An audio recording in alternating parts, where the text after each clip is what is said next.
I've been interested in archaeology since I was a little kid. I was raised in a very fundamentalist Christian household, so biblical archaeology was really important to me.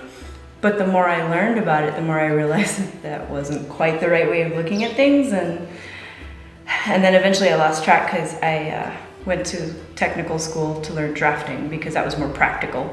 So I did drafting for 10 years, and then I wanted to improve myself somehow, so I started trying to go to night school, and I was working salary and 60 hours a week, and my boss was like, "You're taking too much time for school."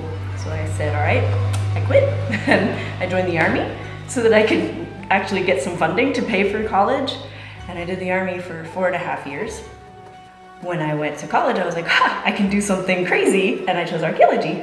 So I was like, no, I want to learn how to excavate. I want to learn the process of it and learn from people who have been doing it for a long time. The connection of Neolithics and the adoption of farming practices is fascinating to me. And when I read about the history of Onjuklu and how it was kind of related to Çatalhöyük, I was like, oh, this is perfect. This is exactly what I want. Sometimes you get to work on really cool, like the burial, which is very difficult because the bones are really soggy and are falling apart, and it requires very, very fine-grained excavation here. The training in drafting was amazing because it taught me to not just look at the shape of an object, but understand its relationship to the other objects and in space, and to be very meticulous and attention to detail, and also being okay with, not getting the results that you want is fine, because the more important thing is that you do the job and that you do it well enough so that we can get data out of it later. And I'm so glad I've had this experience of hands-on.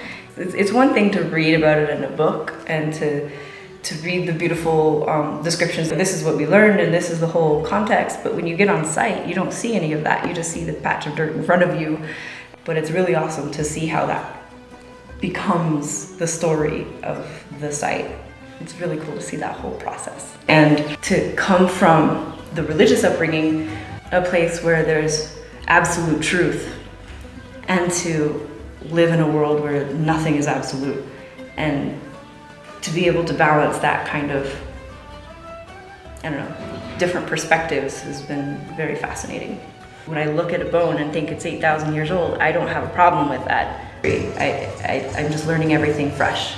Everything is new, everything is valid, and everything is possible now.